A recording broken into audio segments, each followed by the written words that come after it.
there's a segment in here that he talks about. We're talking about the mind, of course. And it says, all things exist in mind as a potentiality. So there's a potential for all things to exist. Mind is eternally acting upon thought. And when he says mind, he's referring to the universal mind, the divine intelligence that created all life.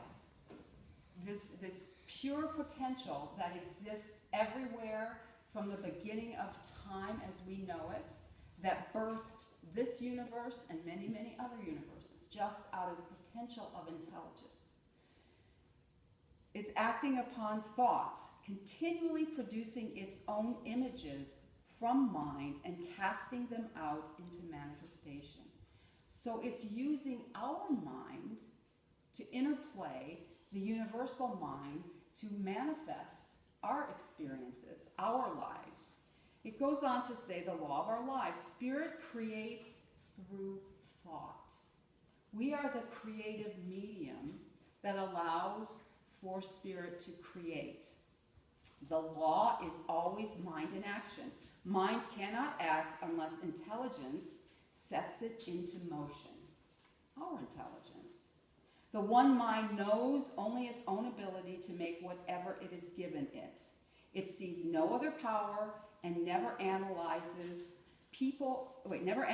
or dissects. It simply knows. And the reason why people do not understand this is that they have not realized what mind is. And the mind, again, that we're talking about is this universal mind that is everywhere present, that really creates all things. We have the potential in our own lives to create the world that we were truly birthed here for to experience, to live a life that is full of all of the joy and all the peace and all the harmony that was ever available to any one of us. So as we've learned with games, there's always rules of games. And so we'll go over a few rules of this game called life and how we might be able to better access or better harness the power of mind that moves through our thought to create our experiences. It's very important that we think back into the Old Testament and they talk about, word, thought, thing, and then there was the Word. The Word was the first thing that was spoken. The Word was given a potential to it. And it's not only the Word, but it's our belief about that Word. If we go back to who we are as physical beings living in this dimension, that quantum physics tell us that the minute we have an idea, an insight, or an intention, it is instantaneously created somewhere. Not in the realm of our understanding often. It's not often right here immediately in front of us, limited to what we're believing it to be, but somewhere instantaneously this idea has already manifested. So it's really up to us to be able to pull it into our experience, which takes a practice of a belief, a practice of an intention, a practice of an inner knowing that is so. How often do we begin to possibly set an intention for our lives, have a desire to become something on a career path? We maybe go to school, we interview for jobs, we're expecting certain things to happen. We may feel very empowered about our life when we go for this job interview. We go to the interview, we have our resume, everything in order, we leave, and then we start doubting. And then we start wondering. And then we start second-guessing our responses. All of this sort of creates static on the wire.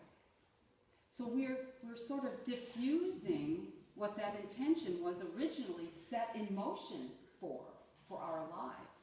So what's happened now is we've muddled up the whole process for our experience to come forth. We really have. We are that powerful. How many of you in this room have drove into a parking lot and really knew you were going to get a parking space? Me. And suddenly a parking space opens, right? So a lot of us have done that. I do that all the time, and I say it's my parking angels. But if all of us are driving in the same parking lot, trying to get one parking spot, who's going to get that parking spot? You are. Probably one that truly has a stronger belief for themselves that it's going to happen. Truly, that's how these things work. It can be as simple as that or complicated as we want to make it.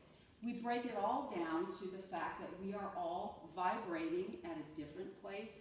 What, science has broken physical matter down to the essence of it just being vibration, that nothing really is physical, it's all compacted vibration levels. So we all have our own vibrations going up and down. You know when you walked into a room and you can almost feel whether it's full of joy or if it's really kind of, oh God, I don't want to stay here, and you kind of want to leave. You feel and sense certain energy patterns.